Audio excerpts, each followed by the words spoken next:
So let's say I have a house with a parking space. Parking space a bit far from my place, but still I own it. Everybody knows. And I have this neighbor whose house is closer to my parking lot. So he parks his car there without permission, and he would even dump a broken car there just to keep the space. So now that parking is getting more and more expensive, the neighbor simply decided that he wants to keep it for good. I tried to reason with him by telling him that I own the parking space.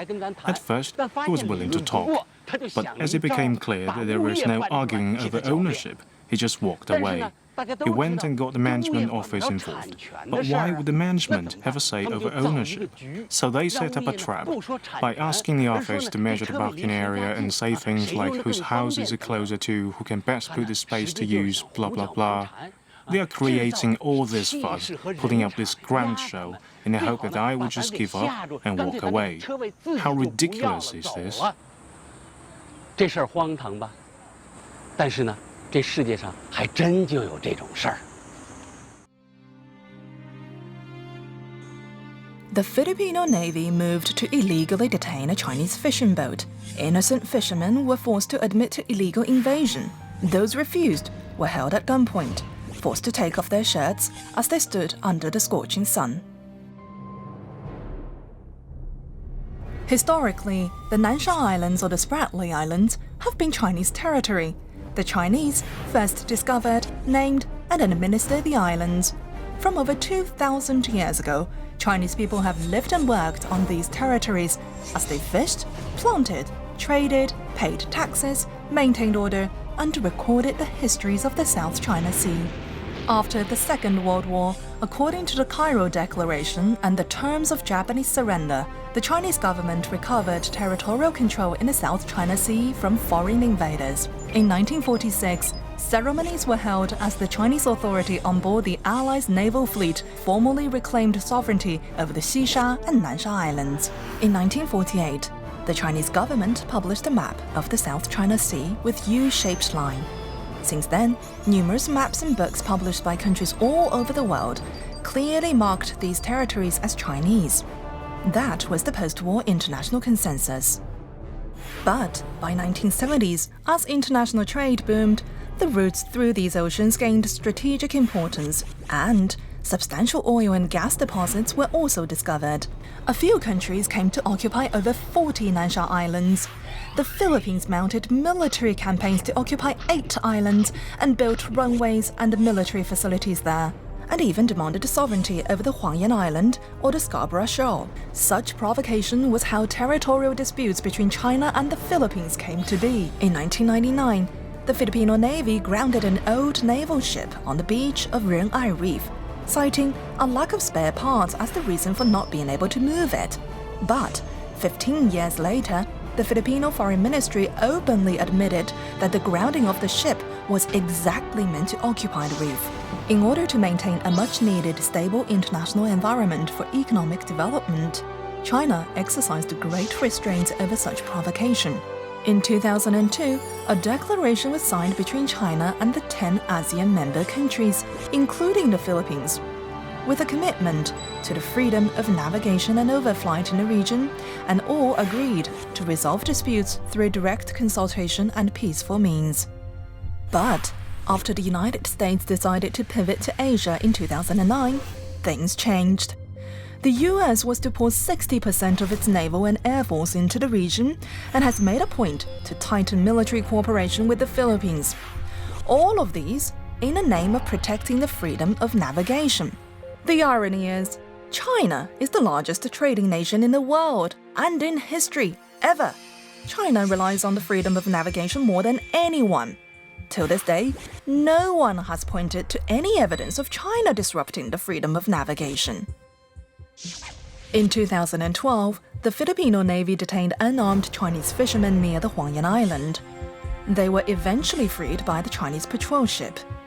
The Philippines then decided to disregard China's request to negotiate and unilaterally submitted its case for arbitration under the United Nations Convention on the Law of the Sea, or UNCLOS. The Chinese sees this as an attempt to legitimize what is essentially illegal occupation, and therefore refuses to participate or to recognize the proceedings. So, what exactly are the Philippines' claims? The Philippines are saying that certain islands are not quite an island as defined by UNCLOS. They are what's called low tide elevation, because they would submerge underwater during high tides. Therefore, that is not land, quote unquote. And if it's not land, then there is no territorial sovereignty to be claimed.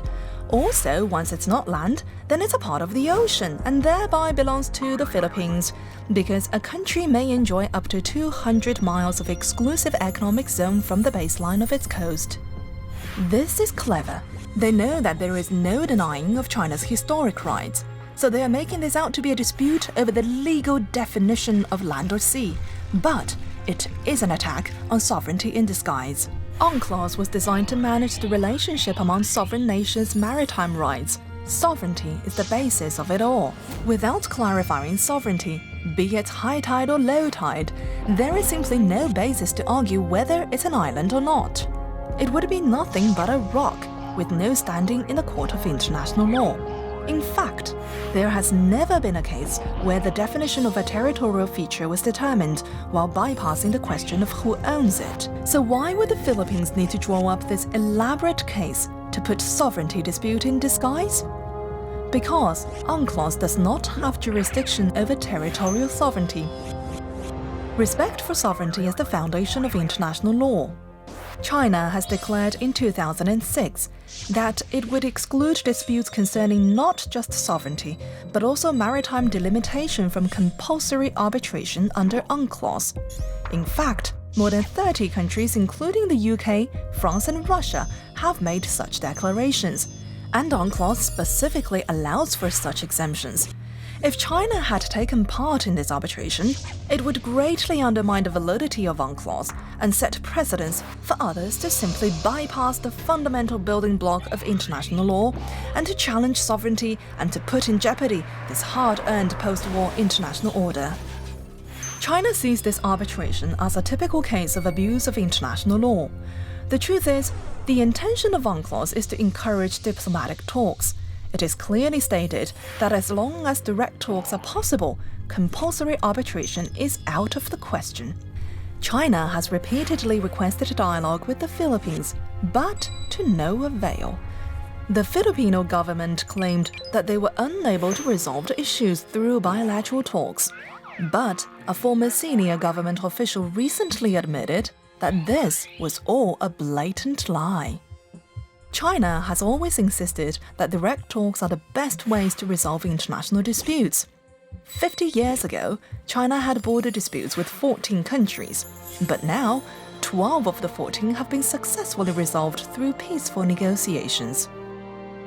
This whole South China Sea arbitration fiasco is a complete disregard of international law and historic facts. China insists on doing it the right way. Disputes can be resolved peacefully. Confrontational policy and military threats do not lead to a better world. There is an old Chinese saying, a close neighbor is more reliable than a distant relative. We are neighbors, so let's talk.